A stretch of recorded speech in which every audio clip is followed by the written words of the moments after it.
Hi friends, I'm Lynn from L&J Goods. Thank you so much for hanging out with us today. I've got two very special holiday projects to share with you today that use lots of products from the new IOD holiday release. I think you're really gonna love all of the different techniques that I'm gonna share today. You're gonna see lots of layers and lots of techniques.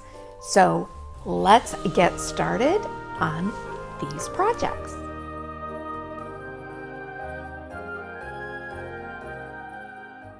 Let's start with that first project. I'm using an old barn quilt that I had started. It was in our stash, and I'm going to be adding Pentart Cracking Plaster Primer over the surface. And let that dry completely.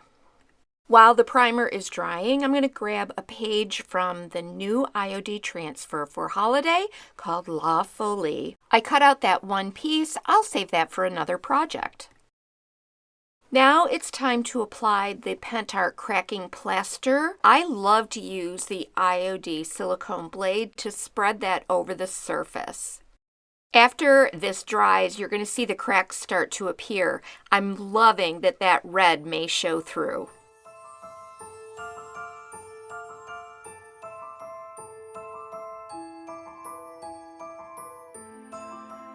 While the cracking plaster is still wet, I will wet the back of the inlay that I've chosen and lay that directly into the cracking plaster, then smooth it down gently. It's important to have complete contact with the inlay and the cracking plaster.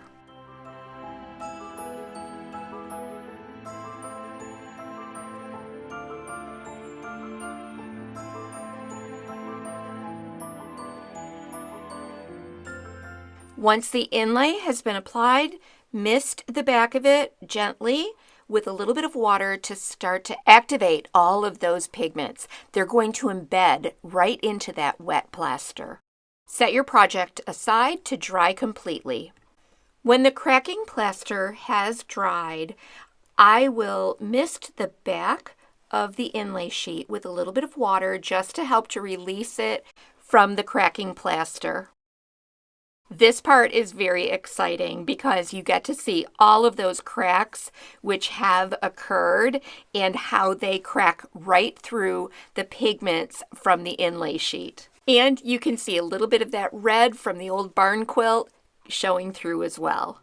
Now that I've applied the inlay and let it dry, I need to seal those paint pigments in place. So I took my panel outside and I gave it a quick spray with a matte spray sealer. Later, I'm going to add a top coat over the whole thing. This is IOD's Saint Nick. Oh my goodness, this mold is deep, it's full of incredible detail, and I'm going to cast this with IOD's air dry clay. Dusting the mold with cornstarch first is going to help the air dry clay to release much easier, and it'll help to maintain all of those beautiful details. I pulled off about a half a package of the IOD air dry clay to fill this mold. Thank you so much for hanging out with us here at L&J Goods. We sure hope that you are enjoying the content that we create here on our YouTube channel. It's important to us that we provide next level project ideas using the very best quality products. So while you're here, we would appreciate it if you would hit that subscribe button if you haven't already, and ring that notification bell. We don't want you to miss any of our upcoming video tutorials. Isn't Saint Nick just a beautiful mold? I'll attach Saint Nick to the center of my panel using Pentart's Heavy Body Gel. Using the Heavy Body Gel and then applying a coat of paint over the wet clay is going to help to reduce any cracking. Since I'm going to be applying glazes over this piece, I painted the Santa casting with Fusion's CASEMENT paint. It has a built-in top coat, and that built-in top coat is going to make it easier for me to apply the glazes and move them around the surface of my project, and also to remove the excess glazes and manipulate them with ease. At this point, I am going to add a top coat, a matte top coat. I'm using Fusion's Ultra Guard here over the inlay. Once that top coat has dried, we're going to get ready to paint St. Nick. I'm using just a couple colors of paint. I have Pentart's Chalky in Country Green and Cardinal Red. I'll mix those two together to create a flesh tone and then add a bit of white to lighten it up.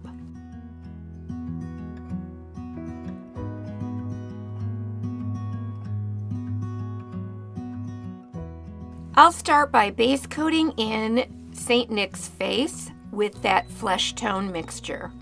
The Pentart Chalkies are very, very thick, so they go a long way. The best way to use them is to thin them out with water. You'll see that I'm even painting over Santa's eyebrows and the eyes. I'll actually add or remove paint from these areas later.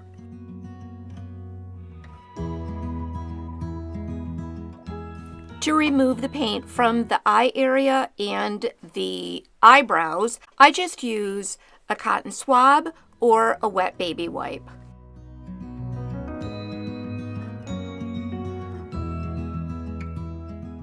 To paint St. Nick's hat, I'm mixing a little more Cardinal Red into that flesh tone to get a deeper shade. And I'll continue to mix a little bit more Cardinal Red into this paint mixture so that I get some variations of tone.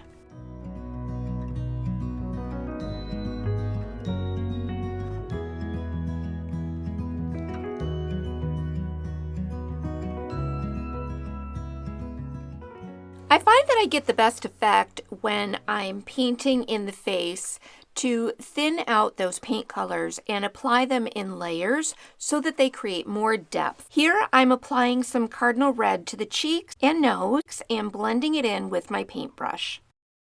I dab away the high points with a baby wipe to create some highlights in St. Nick's hat. Before I do the detail in the eyes, I'm going to go ahead and apply a glaze over the entire surface. This is Fusion's Antiquing Glaze. Rub that over the surface and then wipe away the excess with a baby wipe. Tell me that everything's alright. Held me close beside the fire, made a wish upon a star. Such a magic time. No Christmas nights, just not the same. To add even more depth, I'm applying a layer of Pentart's UMBER Antiquing Gel. I'm concentrating around the outside of the St. Nick mold, working in layers so that I can achieve a nice depth. Now it's time to work on the detail of the eyes. So I start with Pentart's Antiquing Gel Black to paint in the pupils. Up to the sky, and I wonder if you see the same as I hope you. I add just a little touch of white to add a twinkle in St. Nick's eye and a little bit of sapphire blue paint around the pupils. Cause in the end, yes, in the end, that's what Christmas is about. Remember New Year's. I even added an extra layer of sparkle using Pentart's Ice Crystal Pen. After this dries, it'll be completely transparent, but will still have that little bit of sparkle. I'm not the best at this, but I did do the best that I could. What do you think of these beautiful St. Nick eyes? The one in New York City. Everything just felt so right. Yeah. I wiped this paint away so many times, but overall, I think I captured the look. For a last touch, I'll be adding a little spatter of snowfall over the entire piece.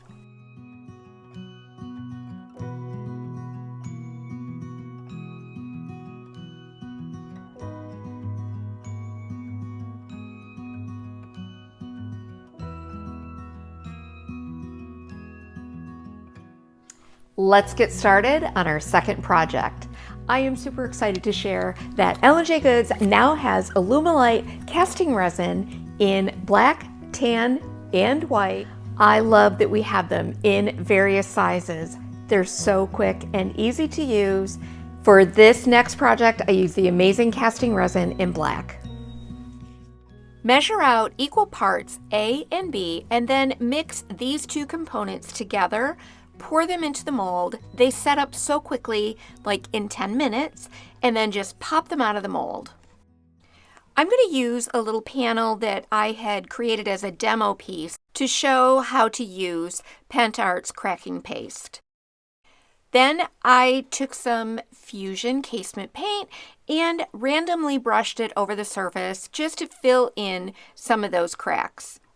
And when that dried, I applied Fusion's antiquing gel and wiped away the excess with a baby wipe. While that's drying, I've selected a piece from the new FIGGY and FLOURISH Gilded Transfer from IOD. I cut away the interior section of this frame piece, and I'll set that aside later for another project.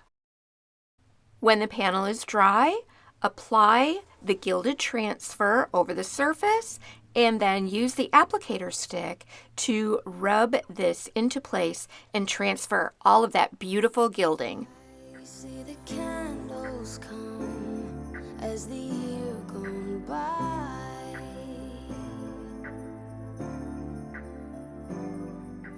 Now I'm going to mix up some of my favorite gold paint and my favorite red metallic paint. This is Pentart's Pigment Fix mixed with some super red mica powder and gold metal pigment. You'll see how I mix each of these colors to create the most gorgeous metallic paints. Mix the metal pigment with the pigment fix completely and then dab that metallic paint over the surface of these resin pine cones. You want to dab it so that some of the black resin is showing from underneath. I've linked all of the products that I've used today for both of these projects in the description box below. You can also find them at lnjgoods.com or at our brick and mortar shop in Medina, New York.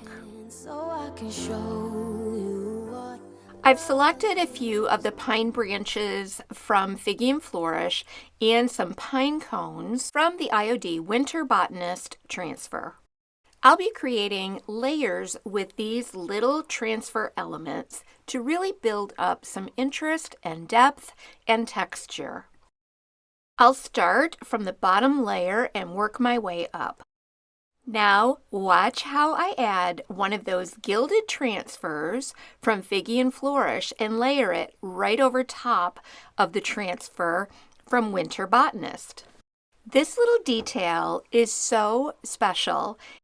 By adding that gilding over the pine cone transfer, it turned that pine cone into a very unique layer. Here I'm continuing to add other gilded transfer pieces to build up those layers. Next, I'll add the pine cones onto the top of the project. I'm just getting an idea of the layout and then adding a little bit more golden touch from the FIGGY and FLOURISH transfer. I know it's cold outside, but give me your hand so I can show you what love is. Use Pentart's Heavy Body Gel to glue the pine cones in place. I leave a little extra space in the middle where I'm going to add a dab of hot glue. That's going to hold it temporarily while the Heavy Body Gel cures. Dear Christmas, I want you so, but I don't need the presents. Add some of the holly berries from Winter Botanist to throw in another little pop of red. Dry brush some white paint over those pine cones and glue in one of our custom dyed rayon ribbons with a tiny little bit of gold thread to pull everything together, and then paint the edges with more of that Pentart gold pigment powder and pigment fix. Thanks for joining us here for these two projects. I hope you were inspired. I hope that you can create versions of these holiday decor pieces for your own home. Leave us a comment and let us know which was your favorite project from this video.